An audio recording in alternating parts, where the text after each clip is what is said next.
Everyone has a story to tell. Welcome to DingoTalk, where we explore the experiences that make us who we are. Here's your host, Carlo Guadagnino. What's going on, Chuckleheads? I am Carlo Guadagnino. This is DingoTalk. My guest this week is the head football coach at SUNY Buffalo.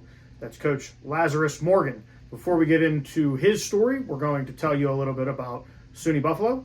It's located in Buffalo, New York. They have about 5,464 students. They have an 86% acceptance rate and a 46% graduation rate. It's $28,000 before aid. It's $9,945 after aid. Their top three majors are business admin and management, criminal justice, and elementary ed. And again, if you want more information, talk to your guidance counselor, talk to the coach that's recruiting you, talk to the admissions counselors, or you can go to the website. That's suny.buffalostate.edu. Again, that's suny.buffalostate.edu. But without further ado, this is Coach Morgan. What's going on, Chuckleheads? I am Carlo Guadagnino. This is Dingo Talk. My guest this week is the head football coach at Buffalo State, Lazarus Morgan. Coach, thank you for joining us. Thanks for having me, Carlo. Just trying to stay cool in all this heat right now. I hear you there. I'm really glad I got a vent right there above my head. Coach, we're going to do this the same way we do every week. I'm going to throw you in the time machine. We're going to talk about how you found your way to Utica. We're going to work our way to today. So, in 2004, what drew you to Utica, New York? I attended Utica College. I mean, they were a young football program at the time. As a kid growing up in New York City, we don't know anything about Division III football. We just know the colleges that we saw on TV. So opportunity came up for me to visit the school. So I met with the coaches and the players there on an official visit. And I liked the fact that it was far away from home, but not too far away. Like if you grew up in the Bronx, where I grew up, anything in Westchester, we considered upstate. So to go 3.5 hours away, it was very intriguing. I knew that I can gain some independence away from my family and kind of get on my own 2 feet. And then the football program, like I mentioned, it was a very young football program. It was 2 years old. So I figured I can come there, and my goal was when I left the school to lead the football program better than it was when I got there. And I think between playing and coaching, I think I did that. I just participated in the alumni golf tournament last weekend, and it's phenomenal. Like the program's in a really great place, and it was great to catch up with former teammates and coaches and players. Now, what kept you after graduating? First, let me ask you, when you make the transition from the guy on the field to the guy that's now going to be coaching, is that transition a little harder from player to coach when you're coaching guys that you were playing with just a year earlier? Oh, it's very hard. It's very challenging because you have to coach and not think like a player. And that's why they say sometimes like really, really good, like great players struggle coaching because they can't grasp the fact that not everybody gets it the way they did.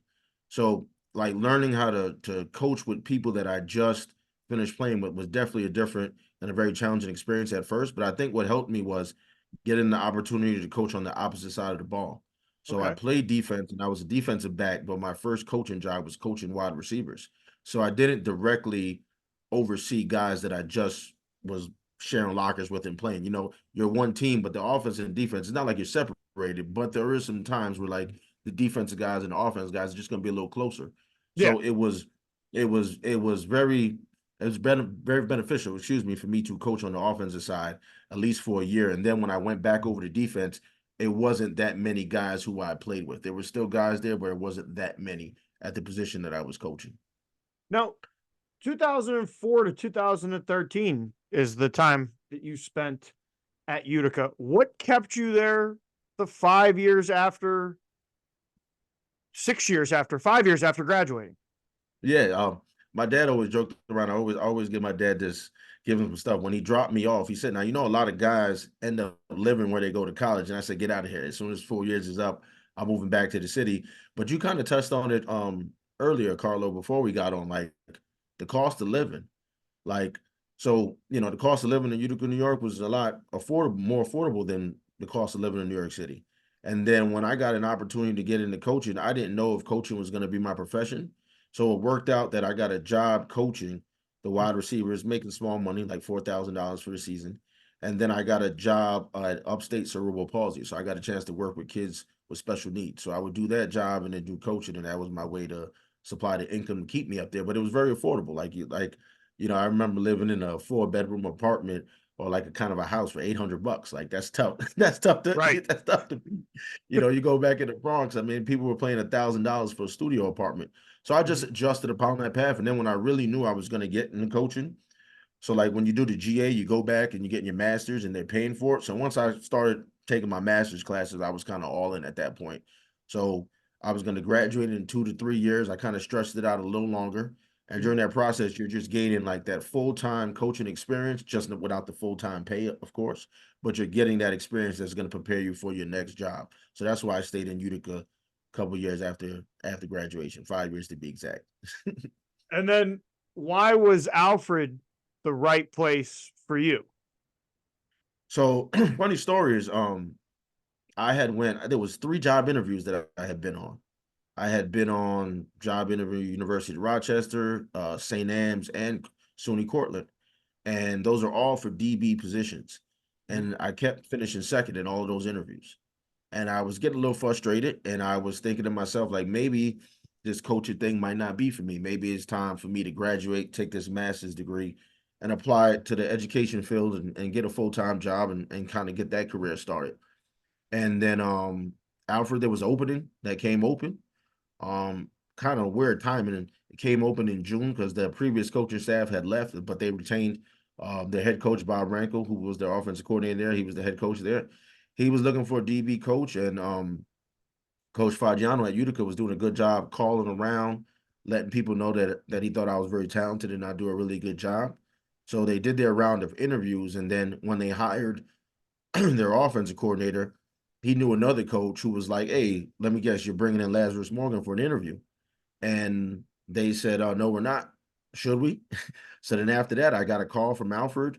I went on the interview and I did really well enough for them to offer me the position. And it worked out that Alfred was the job that was paying me the most, the best benefits, the best program as far as winning and winning tradition and things of that nature. So, sometimes when we don't have success, sometimes we wonder like, why is it happening? Why is it happening? But we always say God always has a plan. We might not see it initially, but it comes it comes up when it's supposed to come. Now, how did that help you grow as a coach? Because now you're not under Coach Fagiano, who I assume, right? You played for Coach, and then now you were coaching under him. Now you're out on your own, so to speak. What was that experience like to prepare you for the coordinator position that you get promoted to, and then the coordinator position that you take? Yeah, so so I'll never forget. So when I GA'd at Utica College, at the time it was Utica College, Utica University now. Coach Fagiano did a great job giving us all these different types of jobs and titles. Gave us our own area to recruit, gave us our own position to coach. We had the JV program, gave us young coaches ownership of the program, so we got a chance to call plays. You got a chance to do travel, like coordinate travel with the food and the meals for the kids afterwards. So I worked with equipment too. So a lot of things that that I had to do as a GA prepared me to be a full-time coach. So I remember when I got to Alfred, and Coach Rankel described the position as, yeah, you're full-time JV head coach, full-time DB coach, academic coordinator. Those are all things that I had did at Utica as a graduate assistant. So it prepared me, and now they were actually going to pay me something for it. So I was really excited about it. Like, okay, so I'm actually getting paid to do all the things that I did before. So it actually made it a pretty good transition. When I got there, I mean, I felt like I was qualified to be a defensive coordinator, but I understand why I wasn't now that I'm a head coach, because if you're a head coach, you want coordinators with experience. I thought that Coach Fagiano put me in positions to learn and prepare myself for that. But when I got there, I was the secondary coach, and I worked with Brent Barnes, and it was great. We had a great working relationship. From our first year to second year, we actually got to know each other, and we really, really improved. But it was around my second year I started thinking like, okay, I'm ready to do the DC thing, and it just worked out that Coach Barnes moved on, and there was an opening, and Coach Rankel just promoted me just like that. And then I had my first shot as a coordinator. And that's how that got started. And then once your time now you spend what 2 years as just the secondary coach, and then 3 years as the defensive coordinator. After those 3 years, when do you start looking around again and maybe start thinking, maybe I want to check out the waters? Yeah, so like honestly, like I was wherever my 2 feet are, that's where I stand. Like I never try to project to the future. I never look past anything. I just always try to do the best job where I'm located. Like whatever my role is, I'm trying to be the best at it. And when I was at Alfred and I got promoted to DC, we had the best season in school history at the time. We went 12-1. We were 2 games away from a national championship. Defense was top of the league. Offense was top of the league. It was just a magical season.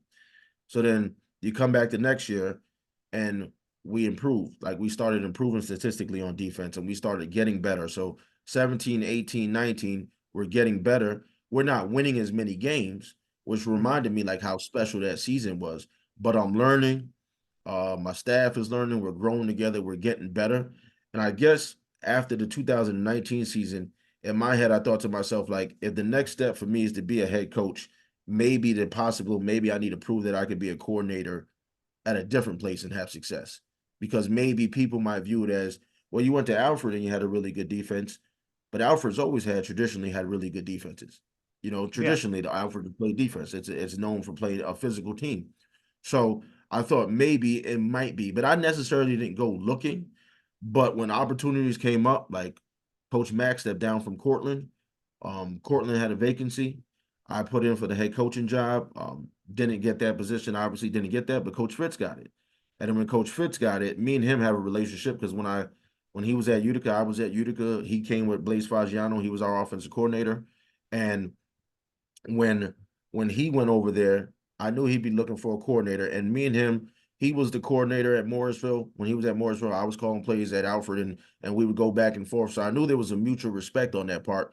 And I knew that if me and him ever got together, I always thought we could do some really, really good things. You know, some really good things. Like I know the football mind he was. So when he reached out to me, this is right before COVID and everything went down. When he reached out to me about the potential of a position, I told him I'd be interested. I'd be intrigued. And we spoke, and then the rest was history. You know, COVID hit, and right before COVID, I made a decision that let's go to Cortland, a place where, yes, Cortland is a name, but they haven't really played great defense over a stretch of years. It's been a while since Cortland had a really, really statistically great defense. So I thought if I can go to Cortland and have success, and I knew me and Coach Fitz would have some success, that maybe that would propel me to my next move, whether that be the head coaching position I was looking for or another coordinator position, etc. When I got to Cortland and I saw the resources we had, I told Coach Fitz, I thought and he agreed, I thought we could win a national championship here. Ironically, they got that done this year. You know what I mean? So that was great. But it just came full circle because I remember my first time during the interview process when I didn't get a position at Cortland. So then going through it again and just coming back full circle with an opportunity now to be the defensive coordinator, I thought that was something I had to jump on at the time. So we did it. We had a magical season at the time. We were 11-1. We had the undefeated regular season, and the defense was lights out. Like the numbers were like probably numbers I'll never ever see again in my life. You know what I mean? But it was a really, really special season. But after that season, then came the opportunity here at Buffalo State. So the goal was never to go to Cortland and leave after 1 year. The goal was to go to Cortland and continue to build with Coach Fitz. It's just this opportunity came up at Buffalo State, and when head coaching opportunities come up like this, it's hard to pass them by. Now, Coach, talk a little bit about that transition because of the time frame. Did that give you a little bit more time with that?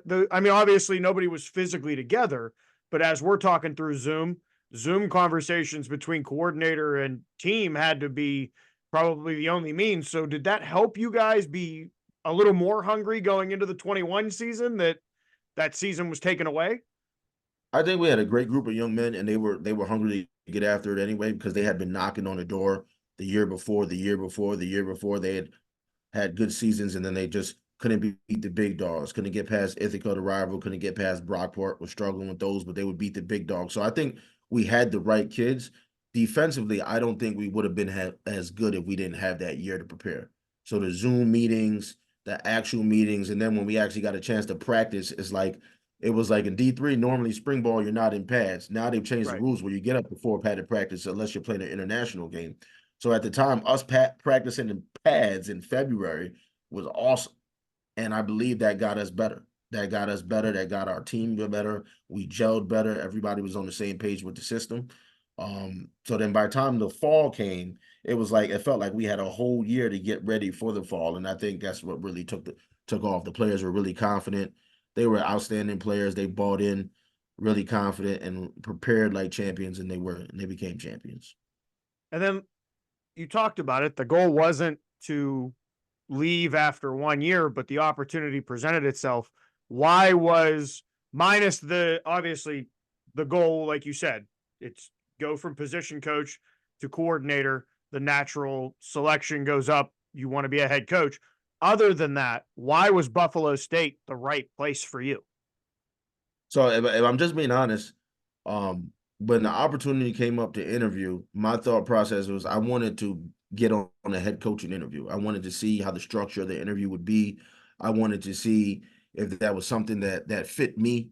Because when you're a coordinator, it's all football. Like it's all football. Like, yeah, you have some duties outside of it. Got to help out with the academics, got to meet with the players, might help out with equipment, might do travel, might do some different things. But when you're the head coach, everything falls under that umbrella. Like as it was described to me, when you go on a head coaching interview, they don't really care about the football. They care about what your plan is for the students and how you're going to incorporate them to campus and the community and how you're going to graduate them, how you're going to get them, how you're going to retain them, how you're going to graduate them. They already assume that you know football because you've made it to this point. Right. Versus when you're a coordinator and a position coach, that's kind of what the focus is. So based on that, I was really intrigued because I wanted to learn like what is the head coaching interview process like. So when the opportunity came up, I did the Zoom, then I got called for in person. I wanted to go through that process. When I stepped on campus, that's when I really fell in love with this place. When I stepped on campus and I looked around and I saw the resources and I saw the support that we have, and I got a chance to meet with some of the players and talk to them via Zoom. Didn't get a chance to meet them in person, but via Zoom and stuff like that, I knew that this was a place I wanted to be.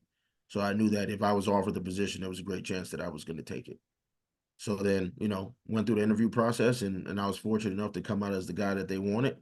And when they called me, I'll never forget, I got a call from our athletic director, I was in the airport in Dallas because we were flying back from the convention. I was in the airport in Dallas and I got the call and I was like, wow, I was really, really excited to be here.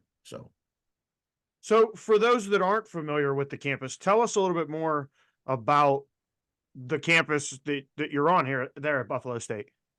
It's the most diverse school I've ever been a part of, as a player and a coach. And that's what I really like about it. When you walk around campus, the diversity, the campus is pretty flat in comparison to some places I've been before that's very hilly. Campus is pretty flat. But I love the academic resources. I love all the different majors and minors we have to offer. I love the SUNY prices. I love the location, like being back in the city. Like as a kid from New York City, coming back to a city, it's like, wow, I'm back. You know what I mean? Like I'm back in the city. Like I love it. Like so many different places and so many things to do. Like when you're outside of the campus, excuse me. I also like how the campus is located in the city, but you're enclosed. So like the city isn't going through your campus. So when you're on campus, you're on campus. You know what I Okay. mean? Like the city doesn't run through the campus. So I love that aspect of it. I love how, our kids can go to a Buffalo Bills game, or they can go to a Sabres game, or they can go to a Bison game. Like I love those things. I love how the concerts come here. I love the restaurants. I love the festivals. I just love it all. Like I really do. Right. I really enjoy my time in Buffalo. It's funny, like before I got here, I used to run into a lot of people who were from the Buffalo area, from Buffalo, and they always just talk about Buffalo, talk about how great it is. And I'd always be like, whatever. And now that I'm living here, I've been living here now since 2022, I love it. Like I love this place. So I love the atmosphere and love the support. And I love our kids. Like our kids are not our kids, can you describe them as a diamond in the rough? Like we have some kids who don't come from the most support at home, or the most they're first gen students, or Right. kids that be dealing with a lot of different things. and they show up here and they bust their tails, and it's really excited to see them on graduation day, make it. It's like you made it, like you defied the obstacle. So I really love that about being here and dealing with those type of kids. Now, Coach, talking about the student athletes, obviously, guy got to be able to play football. But what else are you looking for when you're looking to bring somebody to Buffalo State? It's got to be somebody that's all about, the we over me. Somebody that wants to buy in, somebody that wants to be a part of something special. Like we're building it from scratch, and we're building a program, and that's what I love. Like we always talk about building a championship program, and like you could take shortcuts to be successful, but I want this thing to be sustainable.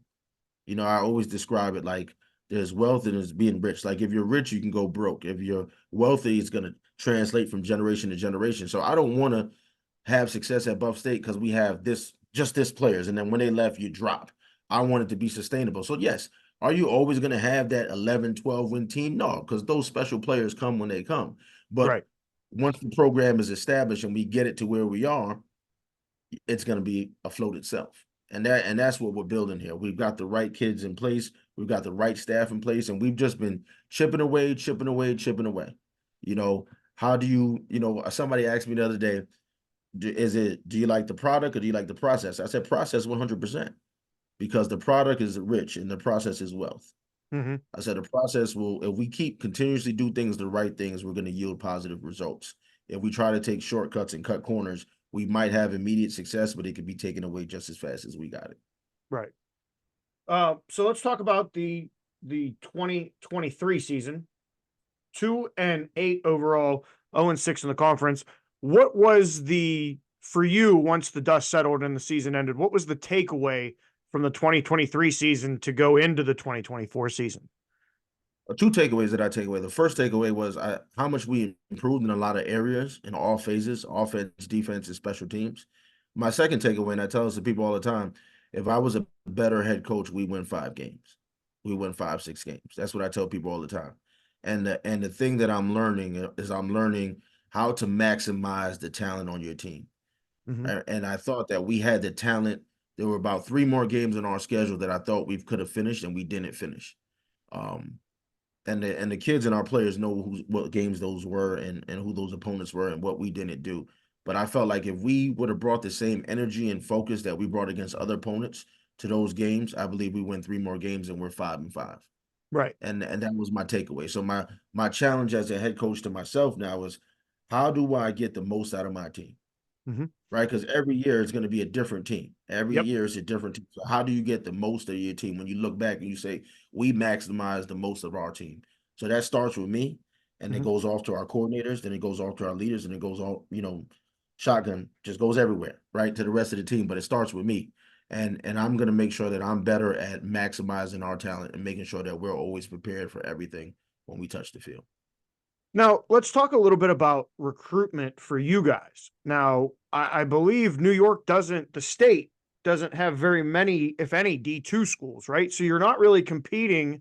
You're competing against, Buffalo, Syracuse, the Division I schools, and then the majority of the schools in the state are Division III. What are your areas that you're trying to hit that are like the home runs? We want to really make this our territory, and then obviously spread out.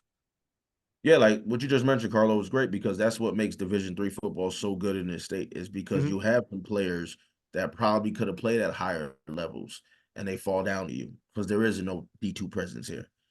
Sometimes, like where we're located in Buffalo, you'll get you get some PSACs, you'll get the Edinburghs, those guys, St. Francis, those guys are coming here, St. Francis, Mercyhurst. Now Mercyhurst just moved to Division I. They'll come in here, they'll try to get the kids from this area. But for us, like I always tell the recruiting process is real simple. Like the kids that are supposed to be here will be here. Right. For us, we want to dominate Buffalo to Syracuse, right? Because in that area, that's about 2.5 hour radius, and you're passing 3 major cities in the state of New York. So like we can tap into those areas and be really good. If we can be really good from Buffalo to Syracuse, as far as getting the kids that fit the mold that we want them to fit, what we're looking for. The school is very affordable. with the Right. financial need and everything and the programs that we have to make things very affordable between the Say Yes program, It's under you know, 10 grand. yeah, It's under $10,000. I have it for the opening yeah, segment. I told them already. It's under $10,000. yeah, like It's you could like, it's ludicrous in this yeah, day and yeah, age. Like yeah. you guys are giving away an education. Yeah, if you could, I tell people all the time, if you're gonna stay in the state of New York, man, SUNY's the way to go. SUNY's Mm-hmm. the way to go, unless you're getting a really good financial aid package from another private institution. But SUNY's definitely the way to go. So it makes it really, really affordable. And then we just get the kids who they're from a city, so they want to stay in the city area, they want to stay in the urban area. And then when they come to meet our players and our coaches, we're very personable and they love that. The relationships, they really, really love that. Like something I've always taken pride in is I've had a lot of success as a football coach as far as what you want to say, like accolades or accomplishments. But what I really, really love is when you go on my phone, it's like former players all the time. And we're talking about everything but football. Like Yeah. we rarely talk about the games. We're talking about baby showers, weddings, NBA playoffs. We're making fun of somebody that they did something in practice or the meeting rooms. Like we're not even talking anything about the games. And it just lets me know, and it reminds me that we're doing it for the right reason because we're molding these young men, we're getting them to the finish line, we're pushing them on the way, and at the same time, they know that we're genuine in everything that we do, and they reciprocate that feeling, and that's how we're growing, and that's really why we coach. Right. I saw a really good quote. At some point in your life or as the years go on, everybody's gonna accolades. People are gonna forget about them, but they'll always remember how you made them feel. So Mm-hmm. we make sure our kids, we treat them first class, treated like a championship program, and we demand that in return. And that's what I love what we're building. That's why I'm so excited about what we're building. Well, let's talk about 2024. You mentioned one of your opponents, but they're the last opponent I want to talk about. The first three non-conference are Brockport, Hilbert, Alfred State, and then the big one, Mercyhurst. Now, my question before we get into those games specifically, the 4-game non-conference schedule for you, has that been a struggle to schedule those games? Because I've talked to some coaches where they've said, once you get out of week 1 and week 2, it becomes real difficult to find people that want to travel on week 3 or aren't opening their conference play on week 3. So how are you guys handling the making the schedule? And then I want to know what's Mercyhurst doing down there? So yeah, it could be challenging sometimes. You can have verbal agreements with coaches. Like we had a verbal agreement with another team, and last minute they couldn't honor that, like the scheduling conflict. So we're left at 9 games. And my biggest thing is I always want to play 10 football games. Always want to play Right. 10 football games. Now going forward, that shouldn't be that much of a problem because of agreements between other conferences. Should be able to fill out our non-conference schedule, and that's kind of the way it should be initially. But my thought process is my thought process was, like I said, I want to play 10 games. Like I want to Right. play 10 games. I always want to play 10 games. I don't want to go to a season with a 9, 8 game schedule. So we bust our butts and we try to find teams that will play us and teams that are willing to play us. And we're not driving 14, 15 hours and they're not driving 14, 15 hours. So it works out. Brockport is always great for us because that's the I-90 ball. They're right down the road. So that's always a great one for us. Hilbert, they're local. They're building their program over there. They're local. They'll be in our conference next season. Mm-hmm. Alfred State, that's another one that's they'll be in the Empire 8 next year, and we'll compete against them going forward. I have a relationship with Coach Lynn. He was the offensive coordinator when I was the defensive coordinator at AU. So it just worked out really good. Like I said, Mercyhurst came about because we were looking for a game. They were looking for a game. I proposed it to the team, and I was like, I'm a guy that likes challenges. I want to throw a challenge at you guys and see how you guys would handle and who would be up for it. And they were all really excited about the opportunity. So we went ahead and we made it happen. So what that gave us our full 10-game schedule. My thought process behind that is, I mean, honestly, I haven't really thought about it. My number one priority right now is training camp and then Brockport. Mm-hmm. So, I always take it 1 week at a time as we go in there. But when I brought it up to the team, I explained to them I want to play 10 football games. And I don't want to have to travel 16 hours, 15 hours on a bus to do it. So those guys were, very excited about the opportunity not to travel far and to play a team at a higher level because those are always, interesting, intriguing matchups. Well, and that's a great way to kind of the last tune up before going into conference play. It's a good measuring stick without having to say, you know, just go out and have fun. Basically, that's a go out and have fun ball game. I mean, let's just go play. 2024. There's a lot of other things coming. Obviously, the playoff expansion is the first one I want to talk to you about. 32 to 40. That kind of alleviates that problem of the 29 automatic qualifiers and only having the 3. And I believe as the next couple years go, we were probably going to get closer to that 32 automatic qualifiers. Was 40 the right number, and was it the right time to expand the playoffs? Yeah, I mean, if you're going to continue to add teams, more programs are coming up. You're going to continue to add teams. I think there's got to be over 250 programs now. So I think that's 249. Yeah, so right 250. Yeah. So expansion good, but at the same time, I liked it when it was exclusive. Like I liked it at 32 because like when the teams got in, you high quality teams. Now, the automatic bins, I always felt like those are kind of fishy because there were some conferences that are more competitive than other conferences, and everybody knows exactly what it is, but you have to win your conference to be one of those teams. And then like if you play in a really tough league and you win your conference, you're going to be built for the playoffs. So, we played in one of the best conferences in the country. Last year we got 2 teams in. So I like that we got 2 teams in. When I competed and coached in the Empire Rate, when I was a player and early in my coaching career, sometimes we got 3 teams in, but there were less teams and not that automatic bid.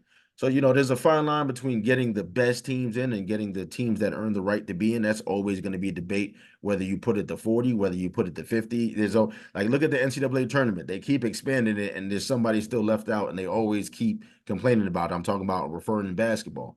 And then at high level Power 5, we're going to go to a playoff. And guess what? There's going to be somebody left out that's going to be complaining about why they. So there's always going to be somebody. So whatever the rules are in place, we just compete with them. We enjoy them. If they're letting more teams in, more opportunities. So that means people just have more opportunities to get in the tournament. But whatever is in place, that's what's going to be. And like you said, everybody, somebody's going to be upset.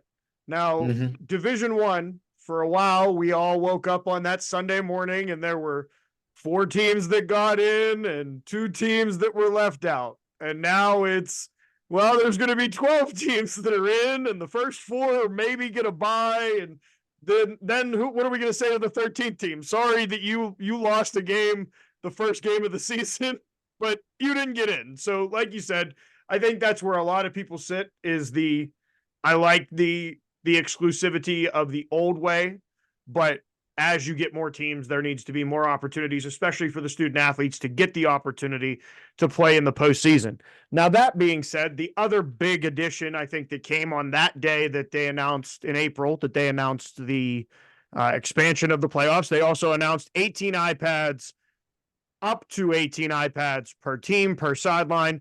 My first question is that something that you guys are going to utilize this year? As I've heard, some teams are kind of wait and see how the technology works. And how do you feel about adding iPads to the sidelines? Well, I mean, the game is always evolving and changing, and if you don't involve with it, you're probably going to get left behind. So, I mean, I think eventually I see everything that's happened on the higher levels of college football just continue to trickle down to the Division II and the Division III level. So I think in 5-6 years from now, there's going to be in-helmet communication at the Division III level. I firmly believe that, just the way you see it at the higher levels. Yeah. So where I stand on it, I mean, every conference is going to adapt it, whether or not they use it or not. I know our conference is in conversations about using certain things and how we're going to utilize them, et cetera. With the tablets, it's all about, getting the huddle sideline cameras and things like that and getting tablets compatible. So those cost money. So if you have them in your budget, you have them. If you don't, you don't. I don't think at our level the impact is gonna be shown right now. I think over time, when more people are using it, you're gonna have to get with it. So I don't think initially in this year, I think if you don't have your tablets and you don't have your thing this year, I don't think it's gonna drastically make a difference. But I think in 3 to 4 years, when everybody's got it and everybody's using it, you better be on it and you better utilize it if you want to keep up. Because they'll have an advantage. They'll have an advantage. They'll be able to show pictures to their kids. They'll be able to communicate with their kids, and you should be wanting to do the same thing to make it an equal playing field. Mm-hmm. Now, Coach, the last question I have before we get into the random five is, in your opinion, what is the significance of Division III and Division III athletics? Oh, I love it. I mean, because you still get a chance to. There's a lot of really good football players, a lot of really good basketball players, whatever sport it is. A lot of really good players that just aren't Division I athletes, and they still want to go to college, and they still want to enjoy their college experience, and they still want to play their particular sport. So it has a great place because like the lessons that you're learning from your sport, you're going to carry over to your next profession, which 98% of the time, maybe 99% of the time, is not going to be professional at the sport you just played at the highest level. So you're going to take it to your corporate job. You're going to take it to your principal or your superintendent job. You're going to take it when you're the CEO of this company. You're going to utilize those skill sets and apply it to that.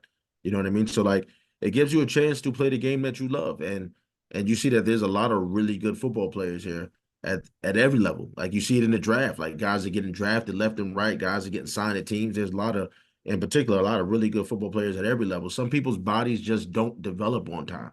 Right. There's a lot of kids who hit a growth spurt when they're 19, 20 maybe, and now they look different than they did coming out of high school. And that's why that big time Division I school might have missed out on them. So there's a lot of great things Division III sports in general does for people, but particularly in football, man, like the kids really love the game. The kids are all bought in. The coaches love doing what they're doing. The kids get an opportunity to continue to play for another 4 years. And that's even hard. So you can imagine how harder it is at higher levels. Right. Right. All right, Coach. If you could live anywhere in the world, where would it be and why? I would live somewhere down south so I can golf all year. All right. What's the most important lesson you've learned over your career? Most important lesson I've learned over your career. Oh man, that's a tough one. Most important one, because there's been some really, really good ones. Can't rush the process. Patience. Patience. Like it doesn't happen. Just because it doesn't happen when you want it to happen doesn't mean it won't happen. Right. So patience. If you weren't coaching, what would you be doing? Oh my God, this would be tough. I'd probably try to be on ESPN. I like doing sports talk. I like debating. At one point that's what I went to school for. Like that's what I wanted to do. Like I had a radio show in college. That's what I wanted to do. I wanted to be like the next Stephen A. Smith. Maybe you don't make as much money as him, but I would love to get up there and sports debate with people. And every now and then you'll catch me in my office in the background. You hear something on, and I'm talking about, oh, this guy doesn't know what he's talking about. I'd love to get up on that desk with him. But that's probably I'd probably try to pursue something in the sports journalism field. The best compliment you've ever received. And I think you touched on it, the fact that a lot of your former players, the communication that you have with them, that's not about football. It's really about just being people. Yeah, I mean, like it's always great when you get a text from somebody, you get a call from a kid, and might have spoken to him 5-6 years, and he tells me like you changed his life. That's always a big one. That's always a big one. I guess the best compliment I ever got, because I take pride in like being a father, and that's really important to me, is somebody told me that, like I'm a great father, and that means a lot to me. That meant a lot to me. The other side of compliments. What's the best insult you've ever received? Worst insult I've ever seen. Whoa, man. The problem is nobody says anything to your face these days. So it's hard. So it's hard to, you know what I mean? So no, you know what I mean? I guess you'd have to like go read one of those blogs or something like that and see what they're doing. They probably say some stuff like I can't coach football, or what are they doing over at Buff State right now? Like I do remember my first year at Buff State, our very first game against St. John Fisher. Mm-hmm. I do remember hearing, but never seeing, but hearing, like we got destroyed in that game. I think it was like 62-21. And the year before, when I was at Cortland, we beat Fisher like 55-3 or something like that. So they beat us 62-21 or 61-21, something like that. And I remember hearing a parent say like, I thought he's supposed to be a defensive head coach. What's going on? Like, what's going on? Like, I remember hearing that. So that's probably one that I can recall. That's probably like one of the worst ones that I can remember. But everything else, like I don't really pay attention to that kind of stuff. Dabo Sweeney at Clemson, he said it the best. He said, you should never pay attention to criticism for somebody you wouldn't accept advice from. So when I hear things from some people that aren't in the field or aren't doing what we're doing, I just kind of, push it to the side, take it with a grain of salt. And then the last question, we've asked everybody this since we started with the coaches. Was there a question that you were expecting in today's show? And if so, how would you have answered it? Nah, man, I think you touched on everything. I'm thinking, ask me who I think is going to win the Super Bowl or something like that. Or ask me who my favorite NFL team is. There you go. You didn't ask me who my favorite NFL team was. I'm afraid, as a person from New York, it's got to be the Jets, right? I mean, don't do that. Don't do that. Don't do that. So who is your favorite NFL team? The New York Football Giants. That's who my favorite team is. I love the Giants. Diehard Giant fan. Love them so much. It's like I'm still caught up in the, like, when I watch college football, I'm coaching. Like, I watch it on TV, I'm coaching. When I watch the NFL, I just try to be a fan. So when I get to catch my Giants every now and then, when they play on Monday Night Football, I can catch them, or Sunday night, late night after working, because I miss them if they're ever playing when they're playing at 1 o'clock or 4 o'clock. I just get to be a fan. And I throw all logic out the way. All logic is thrown out the way when the Giants play. Go for it. Don't punt. Go for 2. What are we doing? Like, you become a real fan at that point. I just get to be a real fan and enjoy the Giants. Well, and I know this will shock you, but as a guy from Western Pennsylvania, there's only 2 colors that are allowed to be flown in this house, and they're black and gold. So, those are good colors. Those are good. I have no problem with the Pittsburgh Steelers. One of our defensive coordinator, Coach Whitehead, he's a big Steeler fan. I just talk about, hey, you talk about your 6 Super Bowls, 4 of them in the 70s. Let's get with the times. I'm not allowed to. I have stated as a diehard Steeler fan, I have 2 things that I have lived by. One, I only get to claim that the Steelers are 500 in Super Bowls because they beat Seattle and they beat Arizona. But people forget they lost to Dallas real bad, and they lost to Green Bay, and that game wasn't great either. No. So Steelers are great, though. Steelers are great, first-class organization. I like everything that they do. Mike Tomlin, big fan of his. Yeah, they just they're always in the mix. You gotta love, and this is just as a sports talk guy, you gotta love when you're riding around out here and you hear the Steelers have a rocky start to the season, and Mike Tomlin's on the hot seat. Really, Mike's on the hot seat. That's usually how it goes. They start 2-5 like 5 times, and those are some of his best seasons. Get them going, man. And then they just went off 6 out of the next 7, and they're in contention, and they're in the playoffs, and it's like all of a sudden they're talking about, well, who's in and who's out, and the Steelers have just started to. All right, Coach. Well, I want to say thank you very much for taking the time to join us and talk to us about the program and about your time going through and how you got to where you are. For those of you that are sticking around, Coach was nice enough to share a video with us. So we're going to get to learn a little bit more about the program. You're going to catch that right after this. But this has been Coach Lazarus Morgan, the head football coach at Buffalo State, and we will be right back.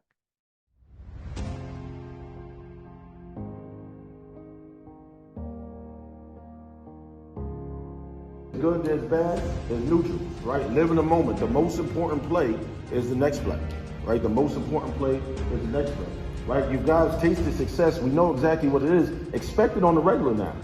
You guys work so hard. You work so hard to put yourself in this position for this opportunity. Take advantage of it. Don't let anybody take it from you.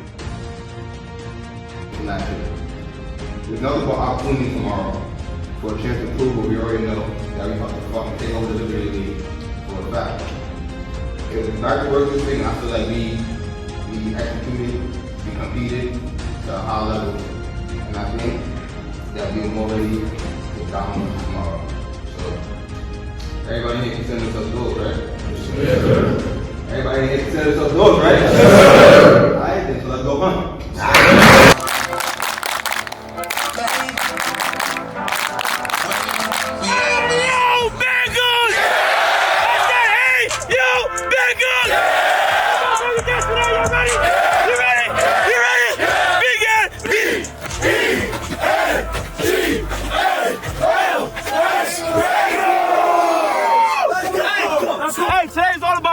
right? I'm playing for you, you play for me, yeah? I'm playing for you. Come on, family on D. 1, 2, 3. My team. Orange and black. My soul. Orange and black. My life. Orange and black. My team. Orange and black. My soul. Orange and black. My life. Orange and black. My team. Orange and black. My soul. Orange and black. My life. Orange and black. My team. Orange and black. My soul. Orange and black. My life. Orange and black. My team. Orange and black. My soul. Orange and black. My life. Orange and black. My team. Orange and black. My soul. Orange and black. My life. Orange and black. So many hundreds, we gotta make a part two. Bengals on 3, family on 6. 1, 2, 3. Bengals on 6. I'm not in competition with my homies and whipping in competition in the road. I knew my opposition never knew me, they wouldn't be opposition if they know me. I made a proposition to my hitters, I told them to knock me down if you owe me. I just be flying around, hitting, getting the movie. Got pounds in the 40s, got shot down, we was on my homie, I opt now, so we on it. I was like 16 with the Mac on me deep in the field like it's Pop Warner. Where did the shit seem? Cracked on me when they got real, try to slide on it. I made some meals, put the guys on it, we keeping it real. Nah, and my homie is savage, I put in the casket and I'm at the end of the died on it. Just left his viewing and I told his mom every time that she cried, we can slide on it. I look you right there in the eye and I ain't surprised you ain't ride for it. How would you feel if you bust a mill with and they slide on you? How would you feel when you so lit that you can't tell if the love real? If I can't tell you nothing, I tell you how I thought feel. And you ain't your stash can pay my drug bill. Expensive pain, pulling expensive range. Nigga got expensive chain. He got drug money. That's an expensive game. I got expensive shooter. He got expensive aim. You know it's not Uzi. That's an expensive name. I'm going hard at my back to the wall. I was like, Dad, you coming and faking. There's no way they matching me up. Who really gon' steal me if we getting busy and we seeing rap when it's ball? I won't even practice. I go triple platinum and they saying that was a walk. Damn. I sent my rollie up to a rich mill in the trenches with some young. Try and tell them how this rich really feel. You ain't never been in the field with them late nights off in the grill. Them quick whites locked in the cell like John Shank, no bitch. I was rich in the prison. I was striking up, wasn't riding. I was rich on a mission. I was motivated, I was not smoothie. I was broke in the kitchen. I was chasing me when they said I couldn't. I was hard-headed, I ain't listen. Kinda glad that I never did. Now when y'all mad that I'm tricked, yeah. All of my money is new, all of my money is blue. Nigga me this, I was just go get the money and keep on favors and give all my money to who? You keep telling me, keep telling you what? Why they be running to you? Why every time they talk about me and it's bad, they keep coming to you? I never got that part. No, you my man, but every time you want to talk bad about me, he come to you and you come to me like slap it out. Hundreds on hundreds on hundreds on hundreds. My homie ain't out, but you know I rock, so you know that I'm ready. However he come, we gon' remember me like 70 nights. They talking about bodies, we talking about millions, we talking about money, they talking about killing. I gotta go to the bathroom as soon as I walk in the building. You know I don't live. Walking, I'm sucking the passage, pushing no look out system. You know I ain't slipping. Cutting in tools, you mean like one of my savages. Oh, I ain't tripping, I came in the store, I'm ballin' like Jordan. We sliding with torches, we told them to pivot. Dang, I done be laughing to the baby. I done pulled up with the presidential on my wrist and this Hillary. I was just in the kitchen with the hand on my teeth, like my name was Billy Ray. And I better have me $100 million on the floor, I be 28. Remember back when them weren't loving me? 20,000, the best she ain't dubbing me. I'm on play, ain't no here running me. Lamborghini, the same color Bumblebee. Pull up color, the same color butter seats. In the game, ain't no young touching me. Yeah, she know I'm the and she know that I'm richer than telling her none of me.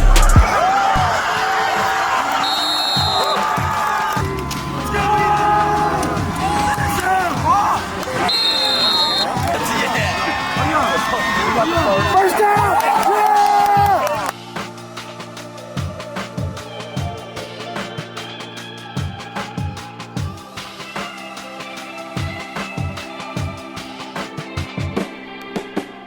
Thanks for checking out this episode of Dingo Talk. Don't forget to rate, comment, and subscribe. For more info and to contact the show, you can find us on Twitter @DingoTalk.